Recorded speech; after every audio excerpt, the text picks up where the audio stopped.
So, Jason, we will let you start us out because you've got the least amount of time on your most recent take of what Mike offered throughout there last Friday and the aftermath of that as we see it at this point. Yeah, I mean, I think it's kind of interesting when you hear Mike Norvell talk now. Is that I don't want to say the word swagger because that's something that this team down here that used to be called the U uses a lot. But he does have that kind of. He was walking a little differently. He was acting a little differently. I think he's finally embracing what it means to be the big dog in this state. We are the big dog program right now in the state of Florida. I mean, it's like being the gold medalist in the Special Olympics, but at this point, we'll take it. I think the question you have to ask, and I'll ask Chris and I'll ask James on this one. At what point, guys, are we going to get out of this damn conference? I've been saying this for years, guys. It's time we got to get out of here. So I'll ask Chris. This is our first time we've talked here.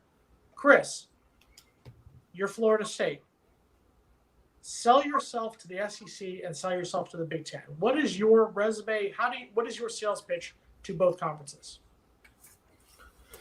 I don't really want to sell myself to the SEC, to be honest. There we go. Particularly, I would like to sell myself to the Big Ten. And first and foremost, I've predicted for the past 2 years that we would announce it in 2025 that we would be going to the Big Ten, and I've dropped quite a few videos on why I think we're going to the Big Ten.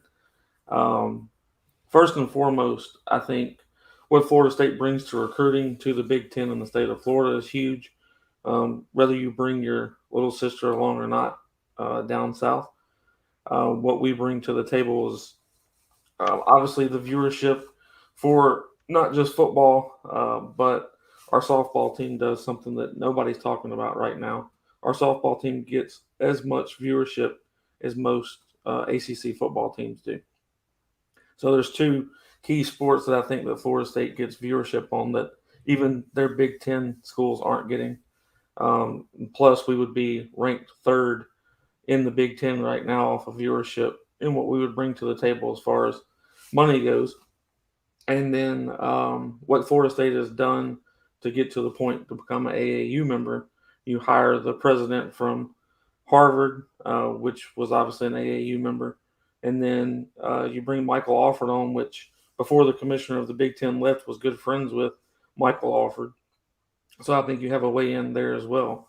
And what Florida State's doing as far as investing into their school, not just into the sports side, but what they're doing to invest in the medical research side, what they're investing on the engineering side as well. A lot of people don't know how big the seismic studies for the engineering is about to be for Florida State. And what we would bring to the table for the Big Ten is obviously the TV market. So I will ask you both this, and I want James in on this, and I want Chris in. So I'm down here in Miami. I'm down here in South Florida. I think there's a position that the Big Ten is going to expand to 20 teams. They're going to probably take 2 teams from the West Coast, whether it's Washington, Oregon, or Cal and Stanford or whatever, so that USC and UCLA aren't all in there by themselves. So if they take Florida State, and I think the position is either do you take Florida State and Miami because they're our natural rival, our in-state rival. We brought them into the ACC, or if you're Florida State, do you go after Clemson? Do you say, hey, Big Ten, take Florida State and Clemson, or do you say take Florida State and Miami? So which side are you on this one? Do you say Miami or Clemson? Chris, and Miami or Clemson, James? Miami and Florida State. But that's what I'm saying. Which one do you say? If you're Florida State, do you want to go to the Big Ten with Miami or go to the Big Ten with Clemson? Miami. If I had to choose, it would be Miami. But I personally think that they figure it out how to get 3 to 4 additional teams if they're going to make that stretch. Well, who do you think those will be? I think they'll go down because really one of the best things in talking to Tony, and I don't know if you got a chance to see this, Mark, but I say nerd out with all respect. Like when Tony came on and with me and Chris for an hour on Sunday, and it was just amazing. It was very educational, a lot of facts and figures. But something that he said that stuck out to me was if they bring on people, it can't dilute the brand. Like it has to make sense. Like stuff that has to grow it. So when I look at what the Big Ten is doing naturally, they're making a nationwide conference. You don't go get UCLA and USC to get the West Coast, and you already have the East Coast, you already have the Midwest to completely forget where a majority of the natural viewers are for college football, as well as where a majority of the national championships are coming from, and the majority of the people who play Power Five football come from, which is the South. You have to find a way, just like if you use military analogy and strategy, you have to find a way to be able to get and penetrate into the enemy stronghold. So what better way to do that than to set up a base? The best base would be Florida State, Miami, Clemson. And then when you look at I don't think Louisville will come, but I do look at where Louisville is at. I was just informed by one of my friends. He's only an hour and a half away from where I'm at right here in Indianapolis, which I'm basically in Big Ten country. I had no idea that Louisville was that close to the Midwest. And most of us who only are jocks never really looked at a map, especially since NCAA has been down and we haven't had to do recruiting. So I have no idea where anything is on the map right now. Or I think if they did take 3 teams from the ACC, then they would probably look to take another one of the bigger brands. I know they're saying they're not looking at anybody else in the Pac-12, but you got to look at who moves the needle. I think Louisville's ahead of Miami, or no, right next to Miami in terms of who brings in the most TV viewers. And that market is actually a bigger market than what people really will give it credit for. But Pittsburgh, Syracuse, Boston College, not people don't watch it, but it's the markets that are big enough from a TV perspective that would make sense. And I know BC from an academic standpoint makes sense. I'm not sure. I'm not sure about Syracuse and Pitt. I think Syracuse, though, Syracuse, you would say for the New York market, obviously the New York City market, but I think you have that covered with Rutgers. I agree with you. I think you want that nationwide approach. So I think if you're Florida State, I think you want Miami, not just because Miami's down worse than what Clemson is, obviously, right now, but I think you need that natural rivalry. You want that state of Florida. And I think they're going to take 2 because I think you have to have 2 more from the West Coast with UCLA and USC.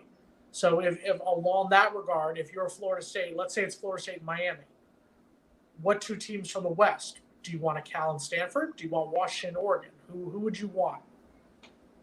If you're the Big Ten, what's sexier to you?